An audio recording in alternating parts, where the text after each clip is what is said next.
சப்பாத்தி பூரிக்கு எல்லாத்துக்குமே செட் ஆகிற மாதிரி சூப்பராக ஒரு உருளைக்கிழங்கு மசாலா எப்படி பண்ணுறதுன்னு பார்க்கலாமா. ஃபஸ்ட்டு ஒரு கடாயை வச்சுக்கோங்க. கடாய் நல்லா காஞ்சதுக்கப்புறமா எண்ணெய் ஊற்றிட்டு கொஞ்சமாக கடுகு நல்லா பொரிஞ்சதும் ஒரு 4 பச்சை மிளகாய் கீரி ஆட் பண்ணியிருக்கேன். அது கூட ஒரு 3 பெரிய சைஸ் வெங்காயத்தை குட்டி குட்டியாக ஆட் பண்ணி அதையுமே ஆட் பண்ணிவிட்டு அது நல்லா ஒரு ப்ரௌன் கலரில் மாறணும். அது கூடவே கொஞ்சமாக கருவேப்பிலை ஆட் பண்ணிக்கோங்க. ஒரு 10 பல்லு பூண்டு தட்டி இந்த மாதிரி ஆட் பண்ணிவிட்டு அதையுமே நல்லா வதக்கி விட்டுக்கோங்க. எல்லாருமே கலந்து ஒரு ப்ரௌன் கலரில் நல்லா சேஞ்ச் ஆகி நல்லா வதங்கி வரணும்.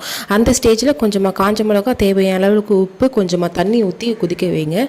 தண்ணி கொதிக்கிற ஸ்டேஜில் நான் ஒரு 5 உருளைக்கிழங்க இந்தமாரி குக்கரில் போட்டு நல்லா மசிச்சு எடுத்து வச்சுருக்கேன். அது கூடவே நான் பட்டாணியும் ஆட் பண்ணியிருக்கேன். அது இன்னும் டேஸ்ட்டாக இருக்கும்.